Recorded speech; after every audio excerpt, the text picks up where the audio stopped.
นะโมตัสสะภะคะวะโตอะระหะโตสัมมาสัมพุทธัสสะ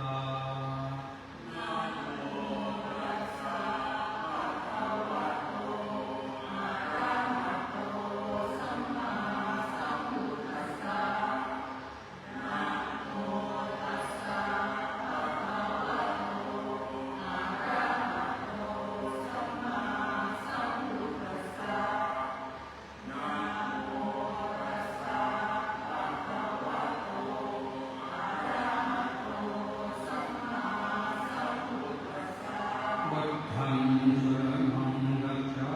มิธัมมังสรณังคัจฉามิสังฆังสรณังคัจฉา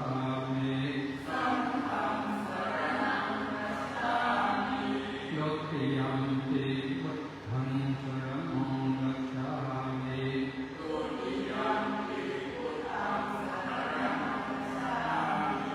ดุติยัมปิธัมมังสรณังคัจฉา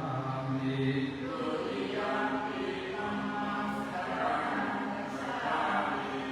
ดุติยัมปิสังฆังสรณังคัจฉามิ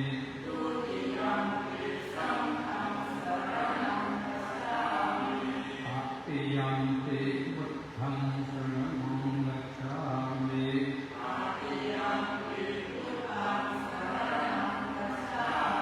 ตติยัมปิธัมมังสรณังคัจฉามิ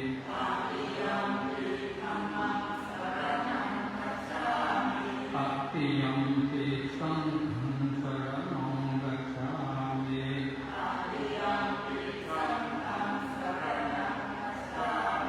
สรณังกัมมังนิทิตังปานาติปาตาเวระมณีสิกขาปะทังสมาธิยามิ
ตุงสมาธิยา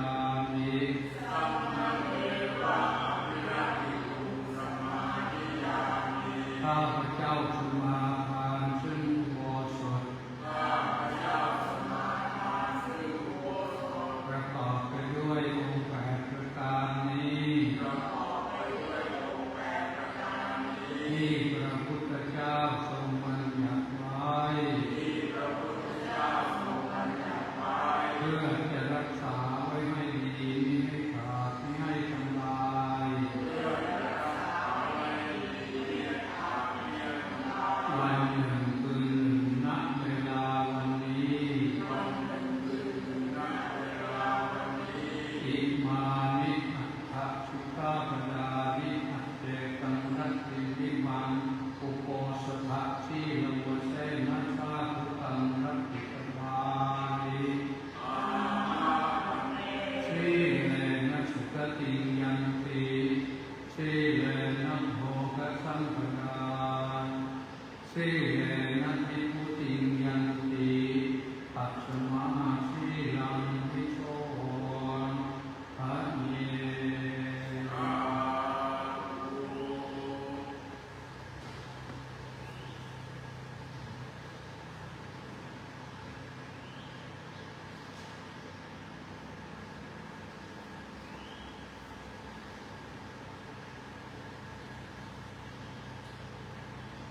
อิดานิปัสสะภะคะวะโตอะระหะโตสัมมาสัมพุทธัสสะปรินิพพานโตปัฏฐายะเอกูณสัตติสังวัชรุตระปัญจสตาธิกานิเวสังวัชระสหัสสานิโอวัตมานานิปฏิปันนตาลวเสนะปุตสะมาสัสสะปฏิยังวินังวาระวเสนะปนะโสระวาโรโหติเยวังปัสสะภะคะวะโตปรินิพพานาศาสนายุกาลตนะนาสัลลเกตบาอิโตปรังสัพพัจจังธัมโมโสตโมสุขมัสสดุพระพุทธศาสนายุกาลจำเดิมแต่ปรินิพพานในองค์สมเด็จพระผู้มีพระภาคอรหันตสัมมาสัมพุทธเจ้านั้น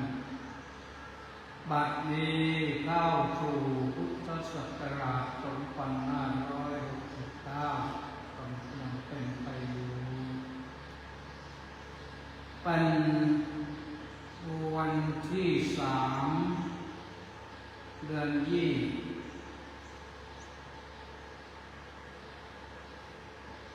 วันเสาร์โดยวาระวันขอท่านสาธุชนทั้งหลายตั้งจิตตั้งใจสดับรับฟังแล้วก็รับทราบพรรษายุการตามนี้ต่อจากนี้ไปขอทุกท่านจงได้ตั้งจิตตั้งใจสดับพระธรรมเทศนาซึ่งจะได้สังวรณนาต่อไปโดยเคารพ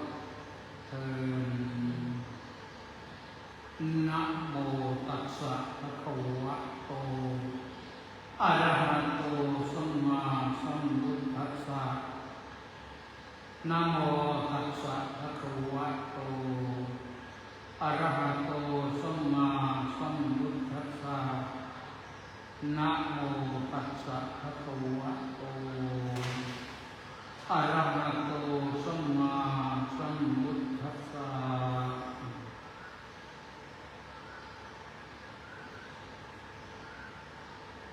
สัพพะพุทธานุภาเวนะ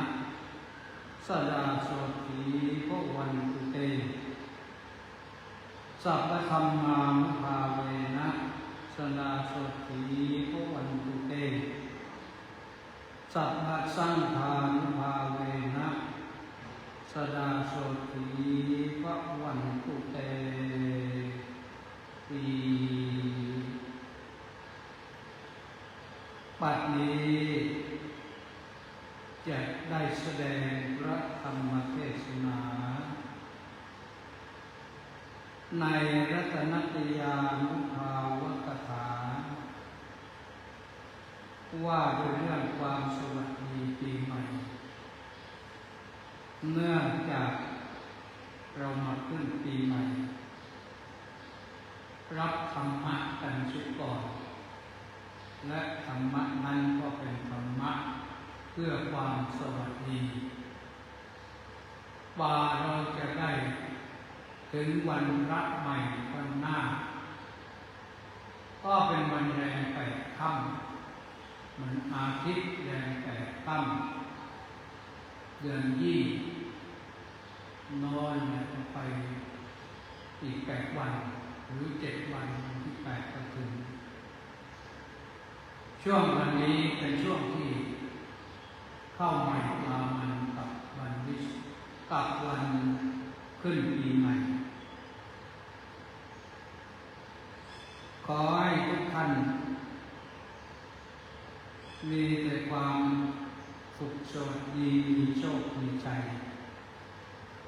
จึงแสดงธรรมเรื่องความสวัสดีปีใหม่แก่ท่านสาธุชนทั้งหลายเพื่อเป็นการเฉลิมฉลองใจที่ทุกท่านได้ผ่านพ้นพุทธศักราช 2518 มาได้ด้วยความสุขสวัสดีทั้งที่โลกเรานี้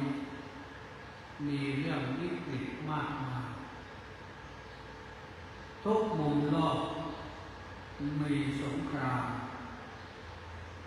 บ้านเราก็มีสงครามน้อยๆชายแดนจังหวัดอุบลราชธานีศรีสะเกษบุรีรัมย์สระแก้วตราดทหารต้องพลีชีพไปหลายนายพี่น้องที่อยู่ชายแดนก็ต้องอพยพหลบหนีหนีไปกัน4-5 แสนคนทิ้งบ้านทิ้งเรือนเลือกสวนได้นาป่าสุสัตว์น้อยใหญ่ทั้งวัวทั้งควายทั้งเป็ดไก่ไม่สามารถประกอบอาชีพอะไรได้ต้องไปอยู่ในค่ายผู้อพยพน่าสนใจเป็นอย่างยิ่งไหนจะเริ่มด้วยแผ่นดินไหวเกิด20-30 ชั้นถล่มคลื่นลงมาหายในทิศตา 2,000 กว่าล้านละลายเป็นจุลวิจุลท่ามกลางคนช่วยด้วยนั่นเพราะแผ่นดินไหวที่ประเทศเมียนมาแต่กระเทือนมาถึงเมืองไทยถึงกรุงเทพมหานครในแต่น้ำท่วมเชียงรายแล้วก็กระจายไปทั่วภาคเหนือเชียงใหม่ลำพูนแม่ฮ่องสอนน่านพิษณุโลกปากอุตรดิตถ์พิจิตรเพชรบูรณ์ลงมาถึงนครสวรรค์สุโขทัยชัยนาทสิงห์บุรีอุทัยธานีอ่างทองสุพรรณบุรีลงมาถึงอยุธยามาถึงนนทบุรีมาละลายสลายไปที่แม่น้ำเจ้าพระยาไม่เลื่อนขึ้นมาบนฝั่งนี่ที่วัดราชาธิวาสวิหารนะส่วนอื่นของกรุงเทพมหานครไม่ทราบเป็นอย่างไรทราบข่าวว่ามีบ้างแถวทางข้างล่างไปใกล้วัดสัมพันธวงศารามก็ไม่มากไม่มีปีพ.ศ. 2554แต่ก็ทำให้กระเทือนไป เพราะระบบเศรษฐกิจมันล่มสลายขยับขยายไม่ได้ต้องทุกข์ยากลำบากเราก็ผ่านมันได้เอากำลังจะหมดไปเกิดเรนสตอร์มระเบิดฝนเรนบอมระเบิดฝนที่หาดใหญ่จังหวัดสงขลาทั้งจังหวัดแต่ท่วมหนักที่หาดใหญ่7 วัน 7 คืนพี่น้องของไทยอิสลามที่อยู่แถวนั้นเยอะก็ต้องทนทุกข์ทรมานและกำลังหนักหนีขึ้นไปอยู่บ้านชั้น2ภาษาจีนเขาเรียกว่าเล่าเต็งขึ้นชั้น2ขึ้นชั้น2นั่นมันท่วมจมขึ้นไปต้องขึ้นไปนั่งบนหลังคากัน3 วัน 3 ปีมีแต่น้ำไม่ดูกันนั้นไม่มีน้ำไม่ดื่มต้องขึ้นไปนั่งหลังคาฉีกขาคร่อมหลังคาใต้ขวางกดไว้ไม่ให้น้ำมันกระชากไปหน้านี้หมดเป็นใจเป็นอย่างนี้นั่นเป็นเรื่องที่เป็นไฟธรรมชาติเข้ามาลุกรานทั้งไฟดินทั้งไฟน้ำไฟไม่เท่าไหร่แต่ก็มีเหมือนกันไฟไหม้ตามพระบาลีนั้นบอกว่าเหตุการณ์นั้นเกิดขึ้นเพราะอากาศในเบื้องบนธาตุไฟมันปั่นป่วนธาตุลมปั่นป่วนเทวดาก็เลยอยู่ลำบากทั้งอสูรทั้งเทพลาภทั้งหลายทั้งปวงนั้นเหตุสำคัญเกิดขึ้นเพราะมนุษย์ประพฤติธรรมมนุษย์ประพฤติธรรมข้อปาณิยาบทในวัดสัตสูตร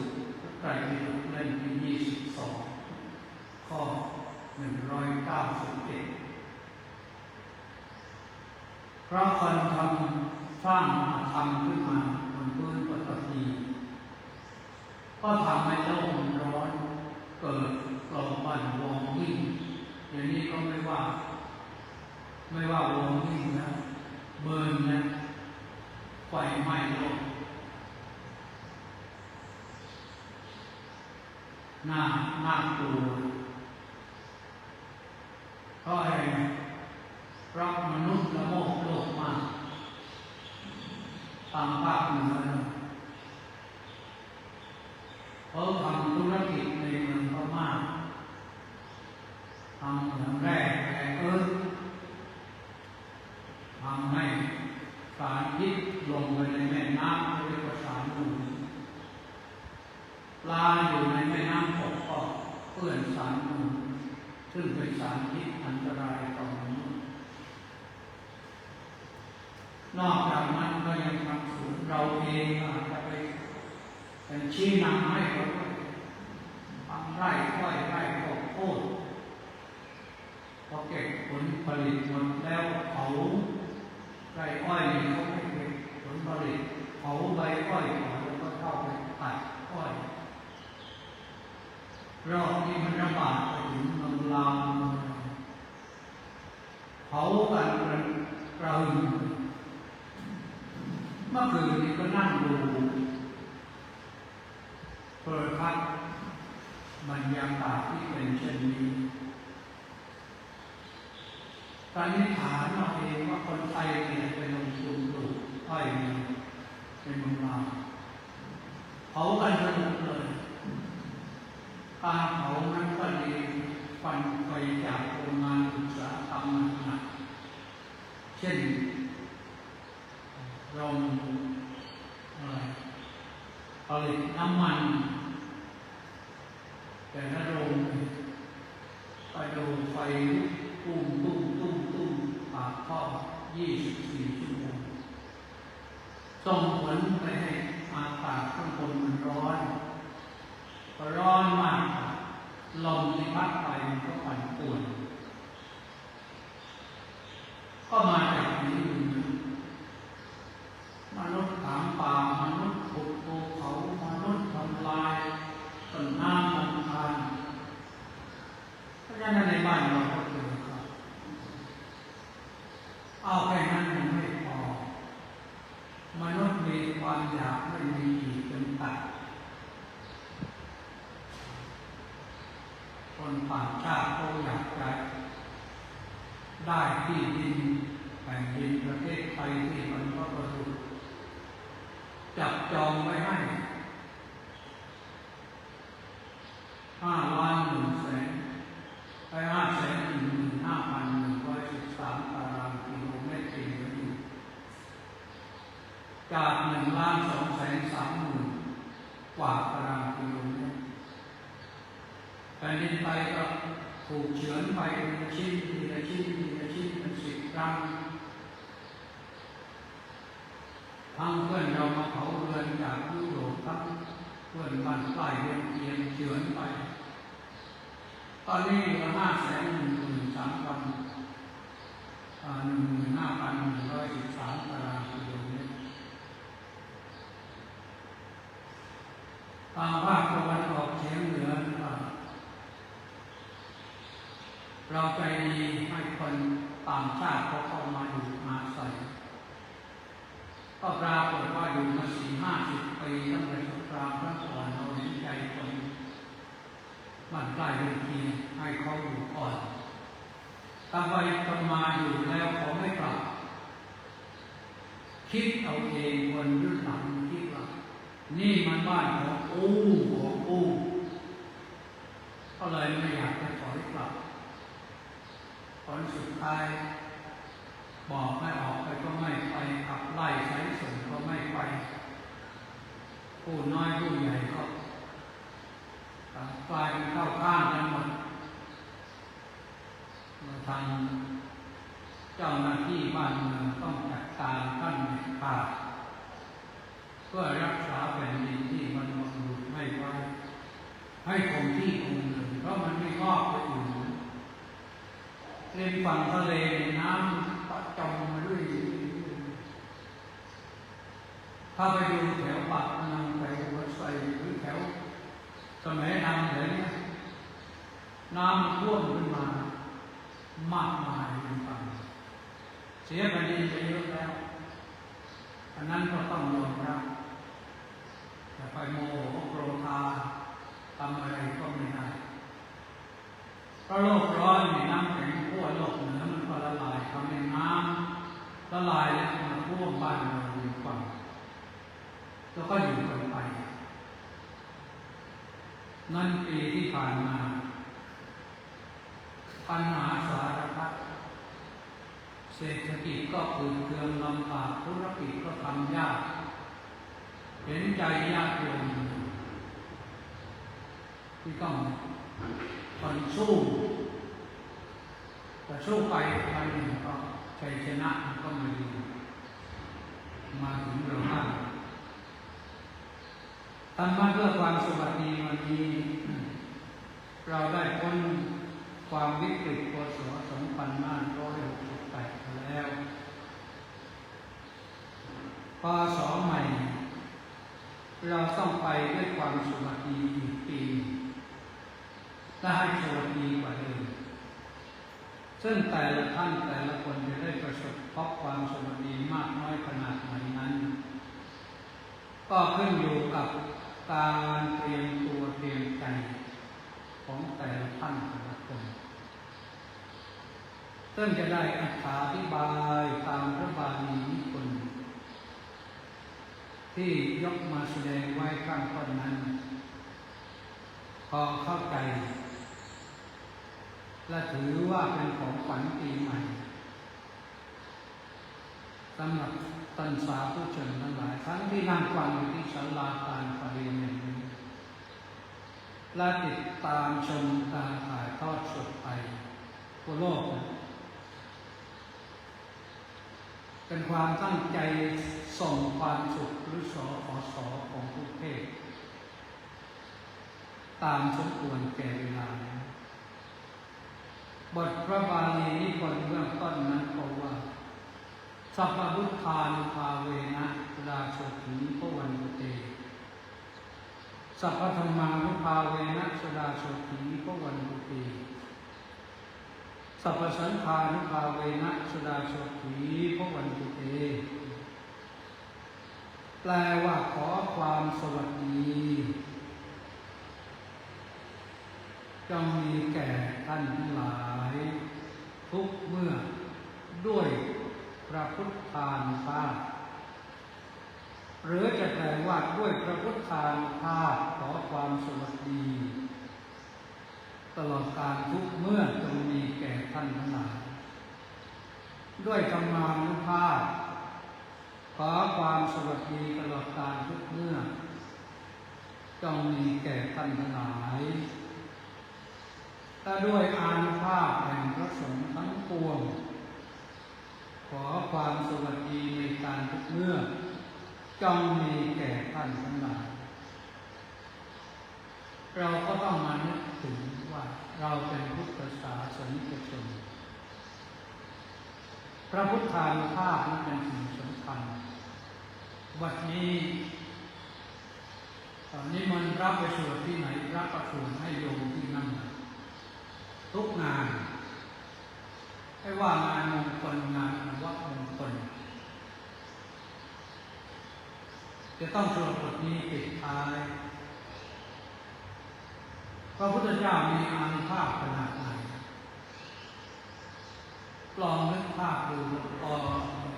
ก่อนจะตรัสรู้นั้นมารมาขวางแสดงอิทธิฤทธิ์อย่างนั้นอย่างนี้สารพัดพระองค์ทรงอ้างพระบารมีสิทธัตถ์ดานังสีลังปฏิเนคัมมังปัญญาวิริยขันติกะสัจจาติภาณเมตตาจะอุเบกขานัสสะบารมีทานบารมีศีลบารมีเนคขมมะบารมีปัญญาบารมีวิริยะบารมีขันติบารมีสัจจะบารมีอธิษฐานบารมีเมตตาบารมีอุเบกขาบารมีบารมีสิทธัตถ์นี้พระพุทธเจ้าทรงอ้างมาไม่มีเอื้อนเลยอ้างบารมีสิทธัตถ์มีชนะมารได้มารอยู่สูงมากนะแต่มีตาทิพย์รู้ว่าใครจะทำมารเกรงว่าพระพุทธเจ้าจะรู้แล้วจะทำให้คนเนี่ยหลุดพ้นจากเงื้อมมือมารจึงมาแสดงอิทธิฤทธิ์ให้พระพุทธองค์ตกพระทัยกลัวหนีไปจากตรงนั้นแต่พระองค์ก็ไม่ยอมในที่สุดก็ทรงได้ชัยชนะสรุปไว้ในนะโมนั่นบอกว่าพระสัมมาสัมพุทธเจ้าต้องประกอบด้วยพระปัญญาคุณพระบริสุทธิคุณพระกรุณาคุณอันยิ่งใหญ่ตลอดพระชนม์ชีพเพราะฉะนั้นบารมีนั่นเหลือล้นขอให้เราอาศัยบารมีพระพุทธเจ้าเจริญรอยตามพระพุทธองค์แล้วเราจะประสบพบกับความสวัสดีแน่นอนพระธรรมคำสอนของพระพุทธเจ้า 84,000 พระธรรมขันธ์สรุปลงมาในพระไตรปิฎก 45 เล่มสรุปโดยหลักปฏิบัติก็มี3ประการก็คือปริยัติสัจธรรมปฏิบัติสัจธรรมปฏิเวทสัจธรรมย่อมาอีกก็ให้เป็นศีลสมาธิปัญญาศีลสมาธิปัญญาเนี่ยเป็นสิ่งที่เราจะประพฤติปฏิบัติได้เพื่อความสวัสดีแห่งชีวิตใดในศีลสมาธิปัญญาสมบูรณ์ชีวิตนั้นก็จะ มีอายุยืนนานยาวอย่างน้อยก็พ้นภัยอันตรายในปีพ.ศ. 2569นี้ได้แน่นอนมีศีลแล้วก็ศีลจะรักษาศีลก็จะรักษาธรรมก็ธรรมจะรักษาในรักษาผู้ปฏิบัติทีหน้าก็ได้วันนี้เรามารับศีลอุโบสถพรุ่งนี้พ้นเขตอุโบสถวันหนึ่งคืนหนึ่งแล้วก็รักษาศีล 8ต่อไปรักษาศีล 8นี่มีคุณยิ่งใหญ่มีคุณอนันต์เพราะฉะนั้นเมื่อรักษาศีลรักษาแล้วก็รักษาธรรมได้ไม่ยากศีลธรรมที่เรารักษาดีแล้วศีลธรรมนั้นก็จะรักษาเราให้ปลอดภัยมีความสวัสดีมีโชคมีชัยปลอดภัยได้อีกพ.ศ. หนึ่งแน่นอนสัพพะสังฆานุภาเวนะด้วยอานุภาพแห่งพระสงฆ์ทั้งปวงขอความสวัสดีในที่ทุกสถานในการทุกเมื่อจงมีแก่ท่านสาธุชนทั้งหลายพระสงฆ์ปีที่ผ่านมาพระสงฆ์ก็โดนมารผจญเยอะมีสีกามารผจญทำหลายคนฝ่อไปเลยสีกาป๊อกไม่รู้ว่าเกิดอะไรขึ้นพระที่ถูกสีกามารผจญนั้นเป็นทั้งเพื่อนเป็นทั้งคนสนิทเป็นทั้งลูกศิษย์เสียหายไปหมดเลยทั้งฝ่ายพูดไม่ออกบอกไม่ถูกเราก็ไม่รู้ว่าปรากฏว่ามันเป็นไปแล้วทำอะไรได้ยอมไม่ต้องโกรธเศร้าเสียใจเรื่องอย่างนั้นเป็นเรื่องปกติธรรมดาของดีใครๆก็อยากใช้อย่างนั้นแหละแล้วก็เป็นมาตั้งแต่ยุคพุทธกาลเจอเข้ารู้เข้าพระพุทธองค์สั่งศึกเลยศึกเธอไม่เป็นพระแล้วก็จบแต่มาสมัยนี้โลกยุคโซเชียลมีเดียยุค AI มันทำให้ศรัทธาของประชาชนเสื่อมถอยกระทบกระเทือนทั้งที่มันเป็นความชั่วเก่านะไม่ใช่ความชั่วใหม่ความชั่วเก่าแต่เอามาปฏิบัติกันใหม่ก็ชั่วอีกนั่นแหละที่ว่าชั่วนั่นเพราะทำให้ศาสนากระทบกระเทือนทำให้ญาติโยมที่ศรัทธาเนี่ยเสื่อมศรัทธายอมไม่ต้องเสื่อมศรัทธาพระที่ทำชั่วอย่างนั้นไม่ถึง100 รูปในจำนวน 3-4 แสนรูปแล้วถ้าใครทำชั่วก็ปิดไว้นิดหนีไม่พ้นผลสุดท้ายท่านก็ต้อง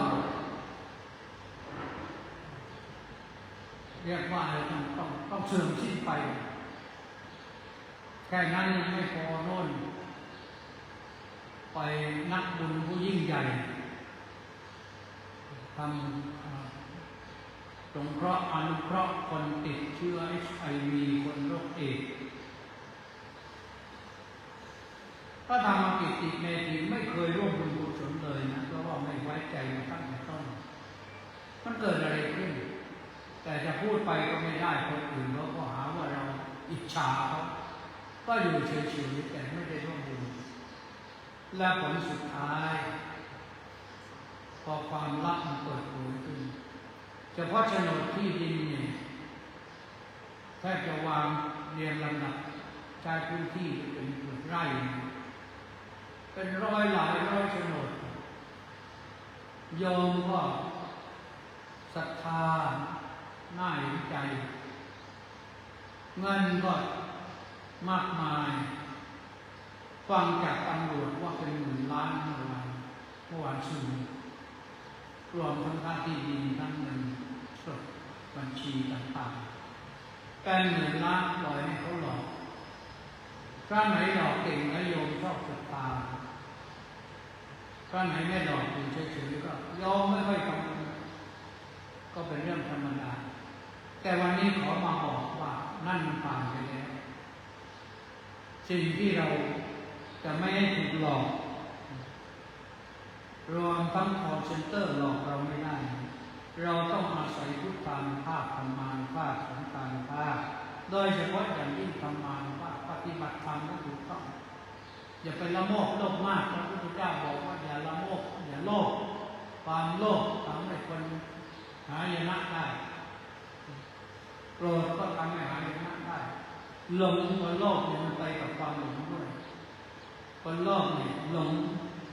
บางครั้งบางทีคุณแม่คุณพ่อลูกหลานบอกเขาไม่เชื่อนี่ฉันทำได้อย่างนี้เขาให้กันผลสุดท้ายเลยหลอกกัน